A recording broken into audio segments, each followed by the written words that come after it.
정 실장입니다. 오징어 게임에 출연한 박규영 씨가 촬영장 사진을 올렸다가 대형 스포 논란에 휩싸였습니다. 자, 여기에 대해서 넷플릭스는 비밀 유지 서약을 하고 있고 엄청난 위약금을 물리고 있다, 뭐 이런 얘기가 있거든요. 그렇다면 이 박규영 씨 위약금을 물게 될지 알아보도록 하겠습니다. 일단은 넷플릭스 측에서는 위약금을 청구할지 논의된 바가 없다라고 얘기를 하고 있기는 해요. 그렇지만 지금 시점에서 넷플릭스가 청구를 할 수는 없겠죠. 청구를 하는 순간 스포다라는 걸 인정하는 셈이 되기 때문에 일단은 가만히 있다가 시즌3가 공개되고 나서 그때는 또 청구를 하게 될 수도 있다는 거죠. 그래서 지켜봐야 되는데요. 청구를 한다면 박규영 씨는 이걸 물어내야 되느냐? 이 부분이 문제가 되겠죠. 위약금 규정이 만약에 있다라고 한다면 이 위약금 규정은 원칙적으로는 손해배상의 예정으로 추정됩니다. 그러니까 네가 스포를 했을 때 우리가 받을 손해에 대해서 미리 위약금으로 정해놓는다. 이렇게 추정을 한다는 거죠. 그렇기 때문에 그 금액이 너무 과도하다면 법원이 직권으로 깎아줄 수도 있습니다. 그래서 스포일러 같은 경우에는 사실은요, 그 구체적인 손해액을 입증하는 게 굉장히 어려워요. 우리가 스포로 인해서 이 관람객이나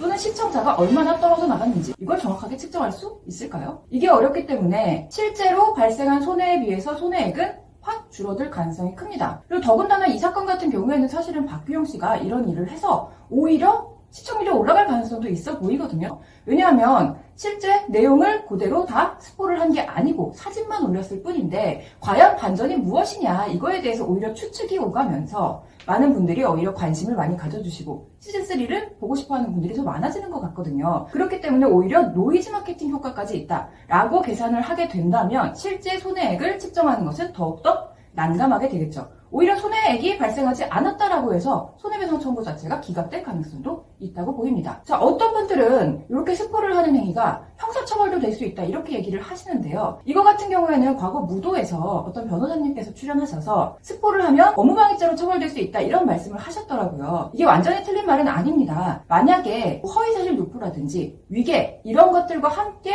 스포를 해서 이 방송사나 제작사의 업무를 방해했다 이렇게 된다면 처벌이 될 수도 있기는 합니다. 내가 오징어 게임 스텝이라고 속여놓고 스포를 하게 되는 경우 이 경우에는 업무방해로 처벌이 될 여지가 있다는 거죠. 그렇지만 박규영 씨 같은 경우에는 사진 한 장 올렸을 뿐이죠. 여기에 허위사실 있나요? 속임수 있나요? 없죠. 그렇기 때문에 업무방해죄로 처벌할 수 없습니다. 결론적으로 말하자면 처벌되지 않을 것으로 보이고 또 손해배상이나 위약금에 대해서도 배상하지 않거나 매우 감액된 금액을 배상하게 될 것이다. 이렇게 생각이 됩니다.